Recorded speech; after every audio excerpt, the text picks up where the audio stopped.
Hello, everyone. Welcome to the Jarek Brian Show.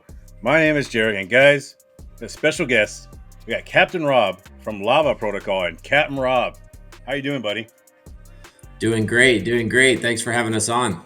Oh yeah, and no, thank you for coming on. And you guys have a very interesting kind of like project and protocol that you guys have. But before we get into all that, we want to learn more about you. Like, what brought you here to Web3, and like, tell us your journey. Yeah, so actually, I've been kind of tangential to Web3 for quite a while. I've been tracking blockchain since the beginning of Bitcoin, but it actually wasn't until I heard Charles Hoskinson speaking on a podcast with Lex Friedman, actually, and at that point, kind of for me at least, was my aha moment in terms of understanding the background and the thought and just more the approach that they put into place when forming Cardano as a blockchain, learning from mistakes and other issues in other chains such as Ethereum. So it made a lot of sense to me. I bought a bag, and then from there, kind of quickly discovered NFTs. When I jumped into Cardano, it was it was early mid 2021, so that would have been right before smart contracts. Oh, And so it was also kind of really before NFTs. I think Barry had minted Space Buds, a couple others, but it was really the early days of NFTs on Cardano. So dove into NFTs, felt like the technology and just the application, the creativity, the community, as we all have, those of us that are into NFTs, really caught my eye, and as a groundbreaking foundation in tech to be able to grow businesses, grow communities, grow enthusiasm about artwork, etc. So got into a bunch of different projects, and really soon after that, I felt like there was a lot of opportunity for market inefficiencies to kind of be corrected potentially at NFT markets. Mainly, everybody's been there where you have an NFT and maybe a bunch of NFTs, and you're looking to get into a new project, you're looking to sell, but you basically have to go and list at the floor or maybe even undercut the floor if you're wanting to quickly, exit those positions. So we were thinking about, how is there potentially a better way that we can help provide a protocol that provides that instant liquidity in a way that also provides value to that user beyond just the actual selling of the NFT itself. And that was kind of how Lava was originally born, and I guess that's kind of the full circle origin story. yeah, no, and it's very interesting and kind of reading everything, right? But kind of before we get into Lava too, as well, like, what were some of your kind of like early favorite projects you got into Cardano? Were you able to get into some of the good ones? Because when I first got into Cardano NFTs, that's where I first started at it. I got rugged right and left. So did you have a better success story than I did? So actually, the first NFT project that I got into, it ended up being a rug long term, but in the short term, I hit a super rare. So it was actually Cardacity. If you remember that project, where they minted a bunch of different, basically every city in the world had a token, and they were pretty cheap. I think they were about maybe like 10 ADA each, and I actually minted 50 of them. And I got New York City, so I got one of the big cities of the world, and so with that, I kind of caught the bug, Yeah. and I refused a couple of trades, a couple of offers. Trading for Space Bud, somebody wanted to offer that, and I think at one point, I had like a 4,000 ADA offer for it, and hung on to it. Ultimately, the founder rug. So that was kind of my crash course. They didn't really. It was a slow rug, right? So it was a year later that basically he ultimately left. But so that was an example of one that wasn't as great. That was my first one. But I also I got into clays. I didn't mint clays, but I got in soon after the mint. I'm a big supporter of Dead Pixels and AF. AF's actually an advisor for Lava as well, and I respect him a lot as a dev, as an artist, as a founder. What else? I was in Goats. I got a lot of NFTs. Yeah. No, I mean, I got rugged right and left. I think. Oh, did I have a winner at the beginning? No. No. I think I got in like mutant toads. like Mm. isometric world, and all those things. I was like, God dang it, man! But I caught the bug though because I saw everybody have like Eight Society, Chill Kongs, and everything like that. And of course, I missed on those.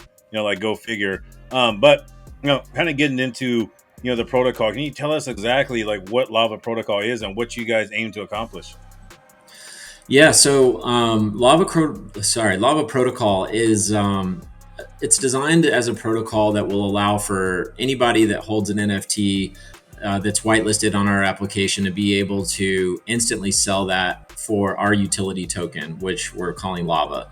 Mm. And the way that it works is that you'll be able to sell that NFT or swap it, if you will, for Lava token at a fair value equal to the floor price. And so the way that that works is, let's say it's a 100 ADA floor project, and the Lava token is currently trading on dexes at zero point 0.1 ADA.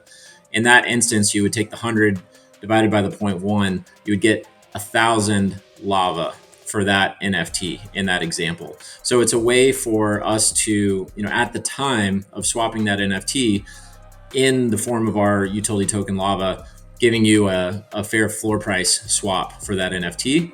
And then with the Lava token, there's utility to that as well. The main immediate utility is that you can use that Lava token to then go and spend it on the back end where we have flash auctions. So if I send, if I send an NFT to the protocol and swap for Lava, I can take that Lava and go bid on auctions of NFTs other people have swapped. So it's a circular economy in that way. And the other thing is that as auctions bring back more Lava to the protocol than was actually originally dispensed in the first swap for that NFT, then a portion of the excess Lava that comes back into the treasury actually gets allocated to staking pools. And so, in a way, if you hold that Lava token or if you hold an NFT in our project, you have the opportunity to then get staking rewards from some of that excess Lava recaptured to the treasury. Oh, yeah, that's very interesting, and man, that's like so the token itself is going to be tradable, correct? And is it already out now, or is it getting ready to come out? So the Lava token is not minted. We do have a fungible token called Valorum, VLRM. That's the gameplay token for our NFT project, and that one is minted. And there's a bit of it circulating, mainly from airdrops to NFT mentors, as well as some community incentives and engagement incentives that we've dropped some of it. That one we are planning to launch on DEXs this quarter, coming pretty soon.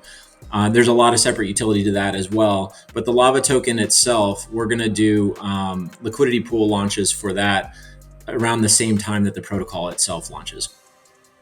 Okay, cool. No, okay, yeah, that's very interesting, and kind of like seeing everything that you guys are doing. Like, yeah, kind of explain the relics. What is that about? I saw that and I was like very interesting. I like the name. Yeah, thanks. So Relics of Magma is our exclusive NFT collection for the Lava project. Everything that we do has this lava element. Our tagline is "The floor is lava." If you're sending NFTs into the protocol, you're getting lava for the floor. And so everything is lava related in our universe and our lore and our branding. So the Relics of Magma is a collection of NFTs that we started dropping in September. There's 3 series in the collection. The first series is the Vita, which are like characters in our universe. The second series is the Porta, which are portals. And the third series is the Terra, which are land and sea parcels in our universe. So together, these 3 series make up the whole collection of the Relics of Magma. And the way that they actually can interact is through the staking app that we're launching, which will allow you to assemble Vita, Porta, and Terra into different missions. And based on the different kinds of missions that you assemble into a transaction and then stake through the staking app, you'll be able to get different amounts of Valorum rewards. So if you have more rare traits and if you build larger missions, you can actually get multiples on those staking rewards. So it incentivizes folks that have more than one, or that may have one type. It incentivizes you to hold all 3 types because you'll get more Valorum rewards for that.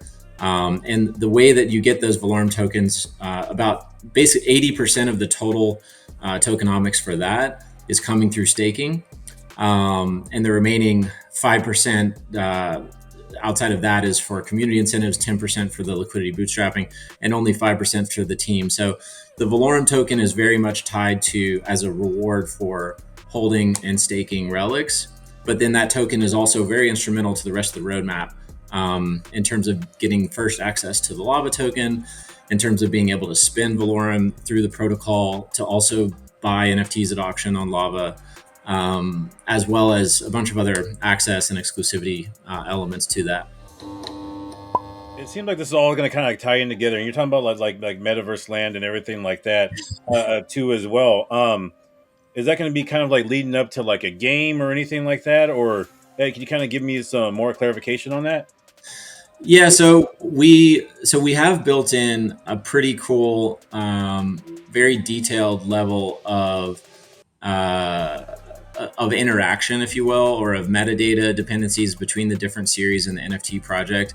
So all of the different Terra parcels do have coordinates. We do have a map across actually 5 different dimensions that are all tied into the Terra. So the only gaming element to it that is going to exist in the near term is the gamified staking. So the way that you can actually assemble different NFTs into missions, and there is an element of gamification to that, where effectively the staking app will be drawing NFTs from the whole collection over each epoch.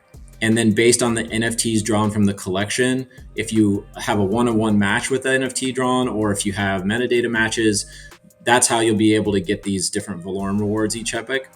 So that's the gamified nature of it, and it ties into, some lore and some storyline, but it's a very simple game. It's almost like a card game, if you will. So we're not building out like an actual video game per se. In the future, who knows? Sky's the limit. But for now, that's the gaming element. Yeah, and kind of go more into the lore. Can you kind of explain some of the lore? Yeah, sure. So it's a sci-fi based narrative where basically the explorer, which are the name in which humans are calling themselves, they've traveled out into the cosmos over 140 years in the future. Advancements in AI and in plasma engine technology allow for humans to start going out and settling in the stars. So they identify they identify a planet which is very Earth-like, and they travel out and they settle on that planet, and that planet is Magma Prime. But there's an incident on that planet where a lot of their equipment is destroyed, and all of the different animal species that they brought with them in order to try and populate and settle this planet are killed, except for 2, which are gray whales and golden eagles. And they develop some effectively, like, they mutate and they develop the ability to actually survive on Magma Prime, and that represents the 3 different types of the Vita in our series, in the Vita series. So you have Explorer, which are the spaceman looking characters. You have the Phoenix, which are the golden eagles, and then you have the Balena, which are the whales. So within our Vita collection, you have those 3 different types. And effectively on Magma Prime, they make a discovery where they discover an oracle that lives within the magma, and they're able to interpret these secret whispers of hers called Sasuri that allows for them to develop a super advanced communication device where they're able to actually beam back a laser communication from the future to our timeline today via the blockchain. So it's it's a pretty deep and fun story that we just felt like we wanted to really flex our artistic fun side of the project as well, to really dive deep and do a full-on NFT project, have fun with it, and so that's what we did. So would you say that like sci-fi is like heavily like basically the inspiration like for this project, right? And if so, like what were some of your favorite like sci-fi stuff kind of like growing up?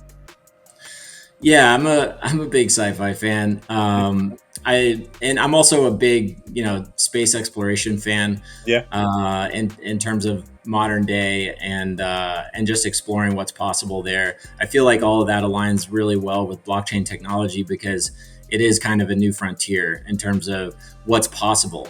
There's so many different ways that you can be creative and innovative with blockchain, and it's really true to the spirit of how I approached solving this problem. In terms of how we develop Lava, we're just really trying to go back to first principles, think outside the box, use a little Elon Musk ingenuity, or even just a thread, maybe one hair on his head worth of intelligence to try and come up with something special. But in terms of my background, I mean, I've watched tons of sci-fi movies, everything from Terminator to shoot, I'm terrible at picking favorite movies off the top of my head, Yeah. but what's another good one? Blade Runner is a really good one that I think is kind of definitive to modern sci-fi in a lot of ways.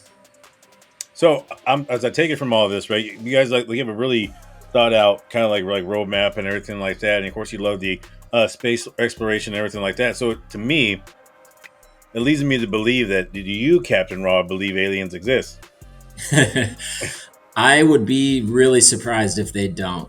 Let's put it that way. I think that I forget who it is, and it's part of the reason I love listening to Lex Friedman as well, because he has some great people on there that are way smarter than me that turned a lot of different models and probability to kind of explain that we're either, it could be that we're as far along as life has gotten so far, right? Maybe we are like the furthest along anyone's gotten, because if we weren't, then it's almost impossible that we wouldn't have already been found or seen other aliens unless they were hiding. But it's probably theoretically impossible that there's not at least simple life forms out there. I think it's more of a question of whether there's intelligent life, and even intelligent life capable of space travel over massive distances. So I guess that's my answer. Oh yeah, no, I definitely believe in such, because with all the government just casually throwing things out there and everything like that, and kind of talking about the tech and everything like that, with blockchain and all those things, kind of with actually like NFTs in general, right? Now everyone uses them as a PFP, or they use them in some form of DeFi, right? What other areas do you think that NFTs are going to kind of excel in, or going to be used in, that no one's really kind of like paying attention to? It's going to be pretty much, I guess I could say like up and coming, like a big space that no one's really paying attention to. Yeah, I mean, a lot of people are talking about now, real world assets on as NFTs, and I think that's already happening, and it's going to be a major theme of the next bull run. In terms of how you kind of profit from that as an investor, I think that's really yet to be seen, because with real world assets, my thought is that probably a lot of that is going to be more intrinsic to kind of almost like an add-on differentiator or an add-on technology to a lot of existing businesses. I think that probably the companies that are able to provide the tooling to be able to adapt NFTs to real world assets are going to make a ton of money. There's a lot to be solved there. I think real world assets are going to be divided into a lot of different categories. You might have some that are tokenizing, let's say precious metals, or you've probably heard of Timons, which is a company that's doing this, and InMaker did a mint with them on Cardano last year. And actually, I was talking with Matteo from Fluid Tokens, and actually Fluid Tokens and Patrick at InMaker have formed a company together called Finest, which is all about real world assets as NFTs in Europe, because actually there is regulation in Europe that has already been put in place that allows for a legal framework for NFTs tokenizing real world assets. So there's actually a lot of it that's already happening behind the scenes. So I think that'll be a big theme. But also, I think that there's a lot of other types of tooling. I mean, like what we're building, frankly, we see as an opportunity to learn a lot about how markets function, about how floor prices are actually indicative of value, and or other ways that you can actually analyze or estimate value of assets as NFTs based on metadata. And we're really interested in proving out a simple sort of concept and MVP of how this can work with a tool like Lava, and then being able to apply that to a lot of different assets. So we see, what we're doing here as something that could be helpful to that. And I think real estate is going to be the big one. It's the oldest and most Yeah. intrinsic, non-fungible asset that there is and ever will be. It's the only thing you can't make more of. So I think it's only a matter of time. The only issue with real estate is that because it's extremely valuable and because there's a lot of legal frameworks tied to it, the regulation part is going to be interesting to watch. But there could be other countries. I think the US will probably lag on this, but I think that we'll see at least a few countries internationally, a few regions where applications of NFTs as a representation of real estate start to catch on in the next cycle. Yeah, no, and that's great. RWAs is going to be a very big sector. So I do kind of going to ask you this, as a NFT like kind of protocol, and you guys are doing other things too as well. Do you think, and this is your own opinion, this is, like I said, I don't want you to get crucified for this or anything like that, but do you think just like PFP like NFTs are kind of like going to go by the wayside, right? There's got to be some form of utility, or what's kind of your take on people saying that PFP projects are kind of dead?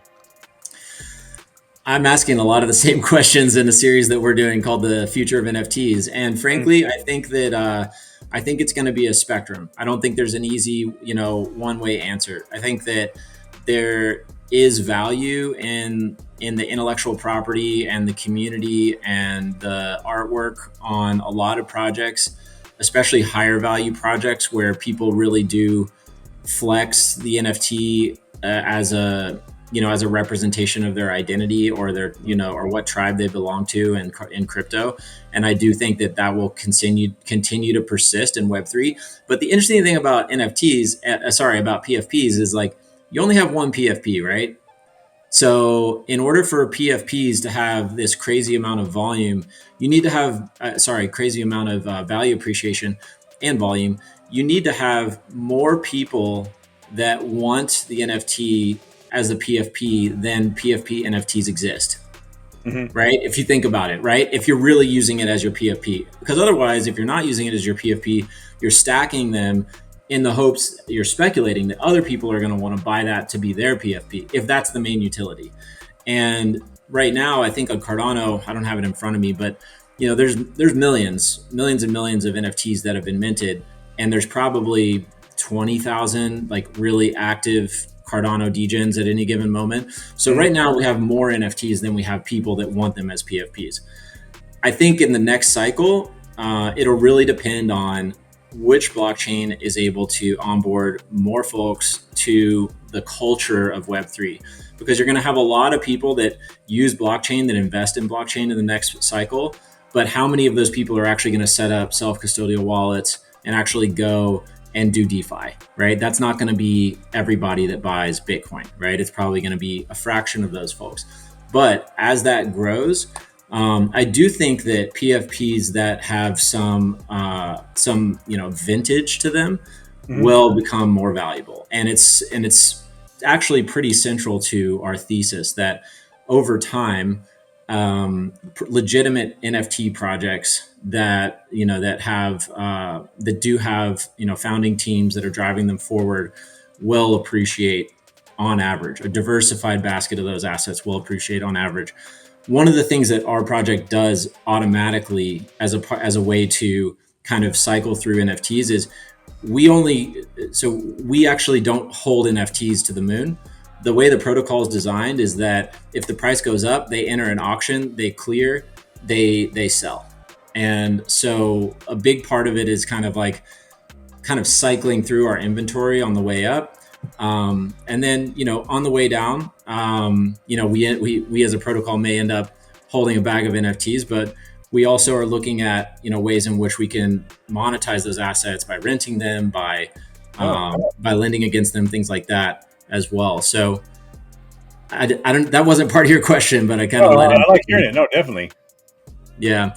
So I think that's kind of how we look at it. And the utility side is going to be huge too. Mm-hmm. I think part of the beauty of NFTs is that it's as complex or as simple as you want it to be. We've seen PFP projects do really well just on their own.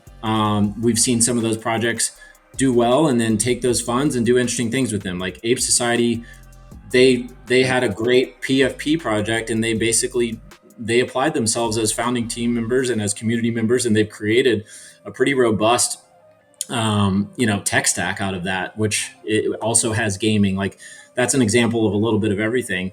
And then there's other projects that it's really just more about community and art. So I think it just depends, but I do believe that the days of, hey, mint this because the art is dope, and then by the way, there's 3 more drops, and then we don't know what's going to happen next. Like I think that's over.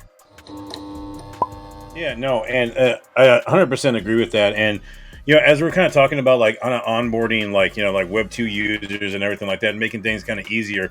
Like, how are you guys gonna try to onboard like new people? Are you guys gonna provide like education, or how are you guys gonna tackle that kind of like issue? Well, one of the things that we're doing is so we're partnered with Cash and the Anvil team, and we're big believers in their vision for what needs to happen in the world of NFTs as far as tooling goes, as far as easy onboarding goes. And so we're going to leverage some of that tooling that they're building out as well in terms of, easy to use wallets that, don't rely as much on seed phrases and things like that, or allow you to potentially access in other manner, ability for people to buy in from, from fiat, things like that, to actually be able to kind of incorporate some of those tools in what we're doing. But we're also like, so I'm also in IRL, I'm also a CFO of a software company, and I spend a lot of time in product because it's a startup. And when we look at product, we really think about UI and UX as, design as a central component to how the actual user experience and the user journey works. So we're really heavy on design from like an intuitive design point of view. So that's one area that I think is really important for people to understand. One of the things as well is that we're offering something that we feel like there still remains a big need, a big problem in the market, which is there is really no way to sell instantly for the floor price. There are some other liquidity mechanisms out there. CSwap's got a good tool. Other blockchains have some other approaches to it. But we really approached it in a way to where we're trying to give you that liquidity at the floor value, which is something that nobody's really done before, and also make it fun. So a big part of the reason why we did our NFT project was because we wanted to build community. We wanted to have something fun. We wanted to represent, that we're legit here, actually community members building something for the community by community members. And so that fun element, as well as the design and the UX, is something that I think will be really important to helping people use the tool. And while the roadmap can be a little bit overwhelming and it can be complicated to when you're walking through it, I think a lot of that's just because we laid down in the beginning, this is what we're going to do. Like it wasn't a lot of smoke and mirrors or a lot of kind of hype and then wait and see. Like this is what we're planning to do. And so there's a lot to take in, but the actual protocol itself is pretty simple. And so we feel like once we do launch, it's going to be something that people can really easily understand just by using it. Yeah, and that's great. Like as long as there's like a way that people can like kind of follow, and I like the fact that you're using like kind of like a non like seed phrase like wallet like too as well. Where you're thinking about kind of the future. I kind of like that approach because it seems that products that kind of have that like non like seed phrase kind of wallets seem to kind of onboard new people, which is to me as someone in crypto, like I don't really understand like that part of it, but to someone like brand spanking new, like, I'm trying to think back to where I was going through it, right? That would probably have been like great for me because I still didn't really understand like what a seed phrase is, and I commend you guys on doing that. And as we're talking about the Cardano ecosystem, right, and the NFT ecosystem itself, right, like where do you kind of see that kind of going like in the next couple of years? Like what's kind of their Cardano like NFT and ecosystem outlook? Yeah, I think time will have to tell on that. One of the things about Cardano that is central to its success so far is that it's a pretty academic kind of environment in terms of the folks that are really in tune with what's going on. And what I mean by that is that, there's a lot of geeks on Cardano. Frankly, I'm one of them, and it can be a little bit intimidating to somebody just coming off the street that wants to get involved, to have to like go and understand and kind of interact with some somewhat intimidating tools. Like anybody that's ever just walking off the street and you give them access to Eternal Wallet, which is one of the most dependable wallets in Cardano, it's overwhelming. Like it's not a like you're wondering if you're about to lose all your money like every time you use it until you're really good with it. And that's because it's a great tool, right? And it was designed with a lot of care in mind for a user that has a high degree of proficiency when it comes to understanding these types of systems or using more complex tools. And so I think that we have an opportunity as a community on Cardano to start to really lean on onboarding folks in a way that allows them to access tools that are much simpler. I mean, I always direct people to go use Nami for the first time, which is similar to MetaMask. But I think we have to go, if we're going to be successful, we have to go even past like what Ethereum or Polygon or anybody else has done. Whichever blockchain is able to crack the nut first to be able to allow somebody to go to a website, take a debit card, and actually start like within 5 minutes to be minting an NFT with a wallet that they don't have to remember a seed phrase, and then be able to understand like what they can do with some of these assets that they trade and buy. Like that user experience side is missing from all of crypto. And I think Cardano especially has some catching up to do there.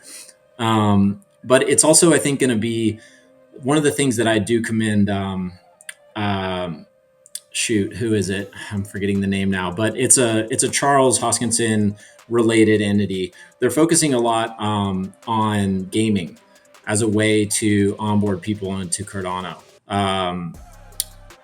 Reflect, I think, is what it is. But anyway, I think that's really clever. And I do think that the folks in Charles's circle, as well as, IOHK, et cetera, are trying to think about those problems. And maybe it's going to include L2s, maybe it's Midnight, maybe it's something that other innovators on Cardano are building as an L2 that'll make the user experience better in terms of transaction fees, in terms of speed. So we'll see, but there's a lot that needs to be done. And I think that at the end of the day, it comes down to user experience. Yeah. And, as we're talking about like Charles Hoskinson, right, we brought him up a couple of times, right? And he's very kind of out there, right? Of course, like was it Good Morning Colorado, on all those things, right? And kind of like, what's your kind of like, opinion on, like kind of Charles Hoskinson? Do you like how he's like out there and he's very, vocal, or kind of what's your kind of take on Charles Hoskinson? I mean, I love the guy. I think that from the point of view of, he's a very eloquent speaker. And even though he talks about complex topics, he is able to really bring it back down to earth and make things relevant. And I think that's something that as a figurehead of a blockchain, you want somebody that's a great communicator. And I think that once we kind of get past the tribalism of the last bull market, where everybody on ETH got big heads and they were just trashing Cardano or whatever, I think this time is a little bit of a reset. We've seen kind of a little bit of civility in the last couple months, if you call this the beginning of the bull market. And so I think that in this run, now that we do have tooling and it's irrefutable, the folks that were kind of ghost chaining Cardano are going to shut up a little bit. And I do think that gives more of a legitimate platform for people to kind of take Charles a bit more seriously. And I do think as a communicator, he'll do a really good job, as he's always done, of helping to explain why what's going on in Cardano is relevant and why it's something that, is important to the world. That being said, he can be a polarizing individual as well. Yeah. And, a lot of people criticize like a lot of things, and that's what happens when you're the founder of one of the top 3, true L1 blockchains in the world. But he's an inspiring figure to me, somebody that I think took a lot of hits for a lot of years to do something the way he thought it should be done, and was the first to solve proof of stake in a scalable way when nobody said it could be done. Everyone forgets about that. Has a very, very diversified, probably the most diversified L1 blockchain that exists, with the lowest transaction fees. And so it's like, everybody's a critic. Transactions, per second is not enough. Block throughput isn't enough, et cetera, et cetera. And there's always going to be people like that, but he stuck to his guns and he took whips for 5 years, basically, while they were setting the foundation for this. And it's a workable, very secure, deterministic programming language blockchain that I think is foundational to what is going to be, really important in the next wave of innovation. And I think that what'll happen in the next wave, even if you didn't ask me, I'm going to tell you. I think you're going to see a lot of, applications by corporates actually embracing blockchain to get real world problem solved. Things in logistics, things in banking even. And they're going to develop a lot on their own, but there's going to be a lot of companies that are going to have to make a decision about whether they're going to actually embrace some of the advantages of blockchain technology. And I think Cardano is going to end up being the back-end system for a lot of those. Like the same way that, nobody uses Linux, but Linux actually is actually the back-end, operating system for some of the most important systems that we use across the world every day. Maybe that's what Cardano becomes. And there's some L2s on top of it that people know and use and interact with. But I do think it'll be foundational, and I think, ADA will benefit from that. No, I do love it, right? And I've always stuck up for Cardano, right? But I do get a kick out of the I don't know if you're familiar with Alex Becker making fun of Cardano. Yeah. It is kind of funny. I mean, it is kind of funny, when they do that though. But no, I have actually a lot of friends on Cardano, so yeah, I love Cardano. But I noticed it kind of like in your roadmap, right? You talk, you have all these things that are coming, but at the end, I see Ethereum, right? Yeah. And so it leads me to believe that you guys are going to probably like at some point do cross chain, right? And will it just be possibly Ethereum, or will there be other chains too as well? Well, the thought process behind that was if we're able to get cross-chain to ERC20, then we'll be able to basically do the rest, because there's enough infrastructure in place there that that is kind of an on-ramp for existing bridges and things like that. It's far off in the roadmap. I mean, it's something that we want to start immediately after we prove concept on Cardano with our protocol launch.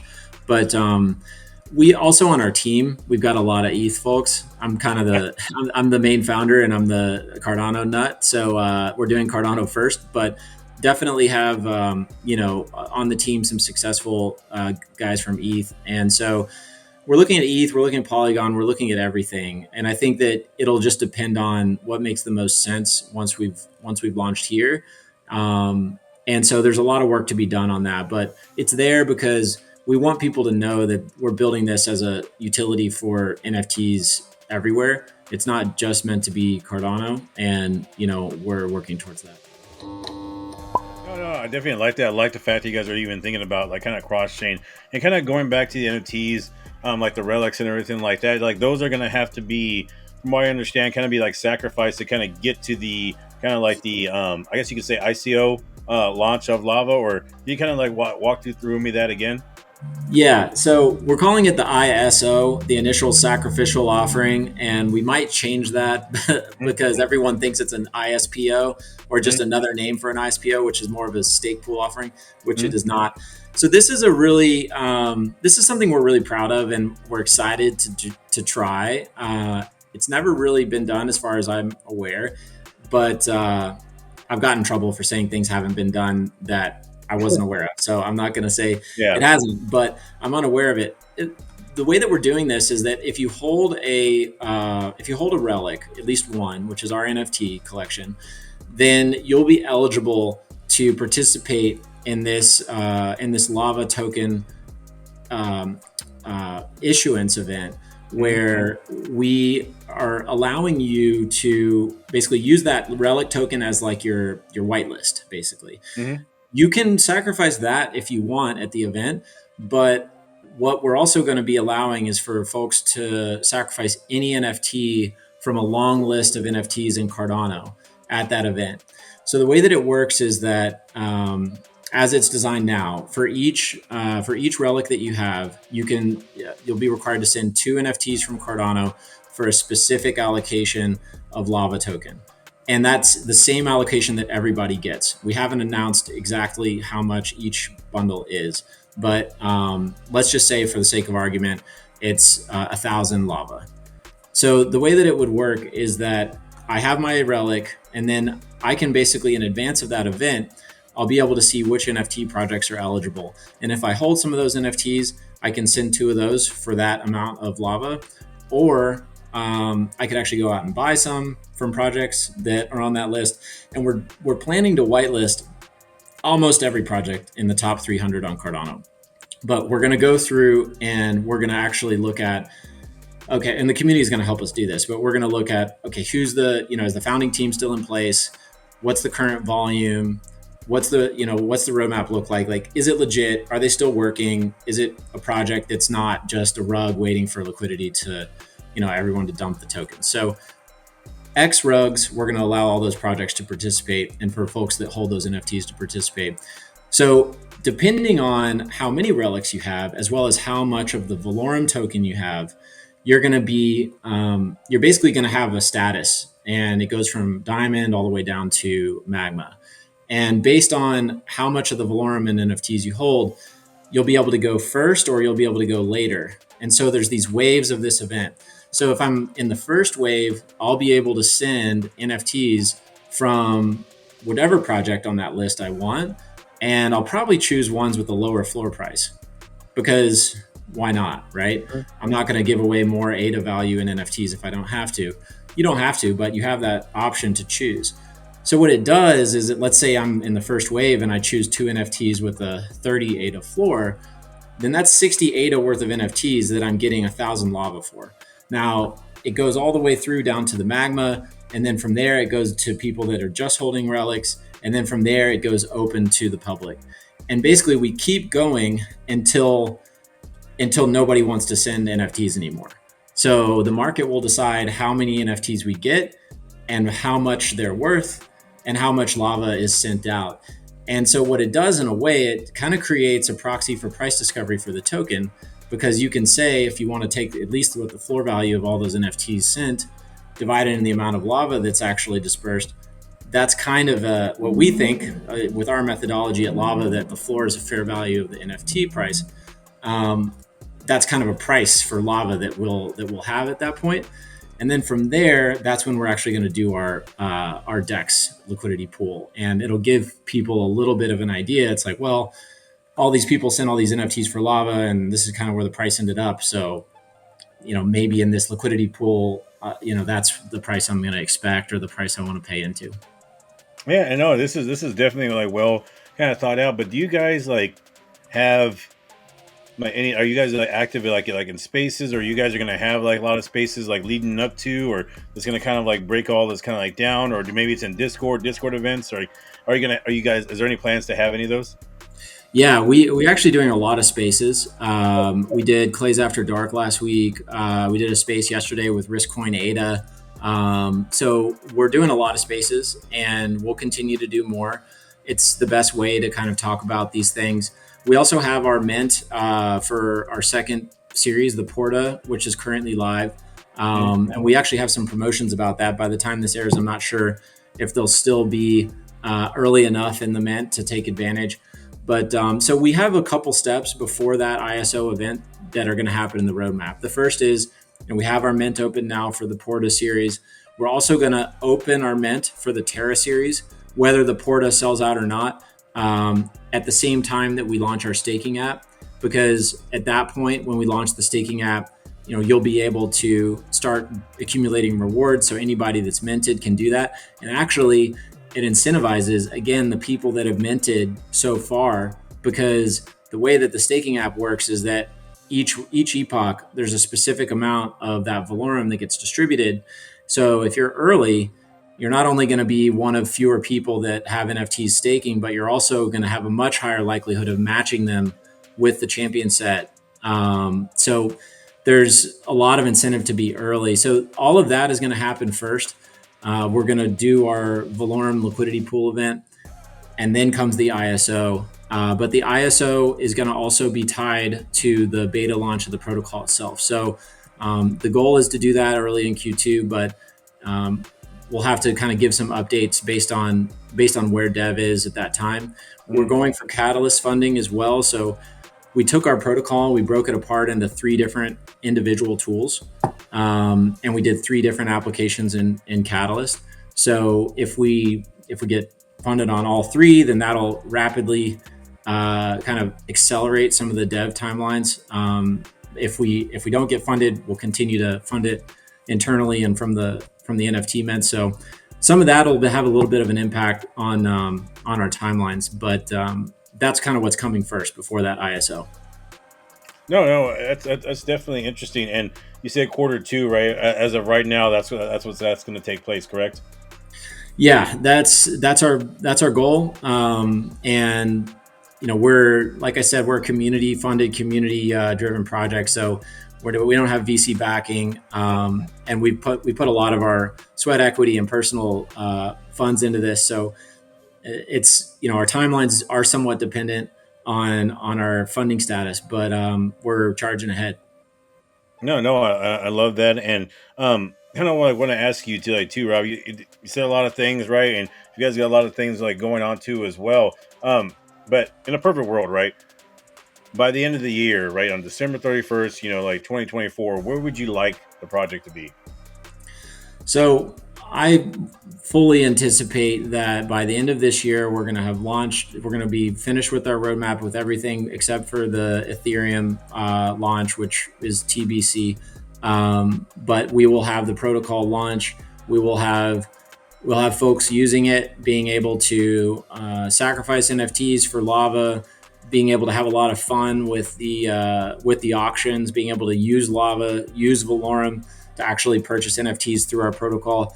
We're also looking, once we do launch the protocol itself, we're looking at different ways that we can continue to bolster the utility of our token. So having both of our tokens accepted on other NFT marketplaces to be able to buy NFTs is something that we're looking at as a core utility. And we're also looking at some other kind of sub products, if you will. Like one of the things that we've thought about doing as part of our Catalyst as well as our development is the auction side of our business, of our product, is something that we're looking at making a modular kind of standalone product that if folks want to have an auction on any website, there's not really a good way to host auctions that we found yet on Cardano. So Yes. we're thinking about basically taking our design for auctions and creating a separate website, or through our website, you could basically go to a page and say, I want to run an auction, and you can connect your wallet. And by connecting your wallet, you become an admin of an auction that you could then take basically a snippet, like an HTML snippet code, and you could copy that onto any website. So it's like a way that you could basically host an auction yourself, however you want, and just using a tool that we've built already for our protocol, but making that available to the public, to the community in an open source format. And so as we start to get to those different steps, and if we're able to complete that this year, which if we get the Catalyst funding, then we have to, then those are some other things that we have kind of in our unofficial roadmap that we want to do to kind of continue to build tooling for NFTs on Cardano, and also to bolster the value of our utility token, because those types of tools will also accept Valorum and Lava, and we'll have certain incentives and discounts and fees and things like that to folks that are in our community. No, I love it, man. I really do wish you guys get all the funding that you need, and I appreciate you coming on. But before you go, right, is there anything else you want to say, or anything community members you want to shout out, or anybody in general you want to shout out? Yeah, I mean, shout out to Cardano. Shout out to Baste, who's our community manager. He's been awesome. He's been with me since the launch of our first mint in September. Shout out to Nick and Wills, who is our front end dev, as well as our lead UX UI designer. And shout out to Cash and Anvil. Those guys have been great, and we see them as true partners. And we're working with them. They've helped us with our mint. They've done our mints, as well as working with us on the blockchain smart contract side of things. Yeah, shout out to my wife as well. She's put up with a lot. I'm doing this on top of my IRL job, so it's been a lot of fun. And basically, working 2 full-time jobs has been a lot, but she's been awesome. Yeah, no, and that is great, and I do appreciate you coming on. And Captain Rob, thank you. And guys, this is gonna wrap our show. If you like content like this, please like, comment, share, subscribe. Follow me on X. Follow Lava Protocol on X too as well. I have everything pinned down at the bottom, and I'll see you guys around on the next one.